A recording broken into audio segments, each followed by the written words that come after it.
House Democrats are demanding that Donald Trump show proof that he did not take a $10 million cash bribe from Egypt. In a letter to the former president, Congressman Jamie Raskin and Robert Garcia wrote, "Surely you would agree that the American people deserve to know whether a former president and a current candidate for president took an illegal campaign contribution from a brutal foreign dictator." This comes after a damning Washington Post report from last month.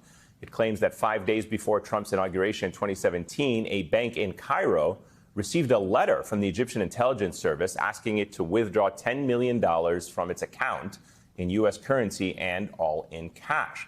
The report has not been independently verified by NBC News, but if true, it would certainly help explain Trump's bizarre description of a meeting he took with Egypt's president back in 2016. Watch.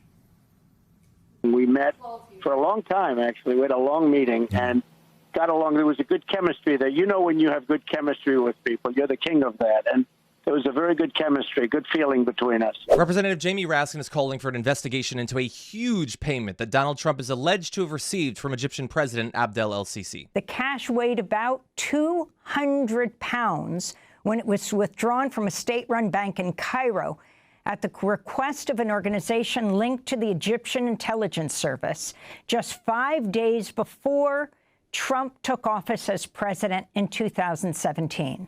The Post reports Trump earlier gave the same amount to his own campaign, and investigators suspected Trump expected to be repaid by Egyptian President Abdel Fattah el-Sisi. But questions about the transaction went unanswered by the Justice Department under Trump's Attorney General Bill Barr, who closed the case, citing, quote, a lack of sufficient evidence, a decision one DOJ official called jaw-dropping. Reporting from the Washington Post alleges that the Department of Justice, then headed up by Attorney General Bill Barr, conspired to cover up a payment of $10 million from el-Sisi. He's already saying it's going to be about retribution, and he's a very petty man, and it's all about him. He has a very fragile ego, and something happened to him as a kid, and I'm not going to spend time psychoanalyzing it. I have to ask you about something that Trump posted about you this week, because he responded in response to you saying you'd vote for the Republican ticket. Wow, former AG Bill Barr, who let a lot of great people down by not investigating voter fraud in our country, has just endorsed me for president, despite the fact that I called him weak, slow-moving, lethargic, gutless, and lazy. Based on the fact that I greatly appreciate his wholehearted endorsement, I am removing the word lethargic from my statement. Thank you, Bill. Yeah.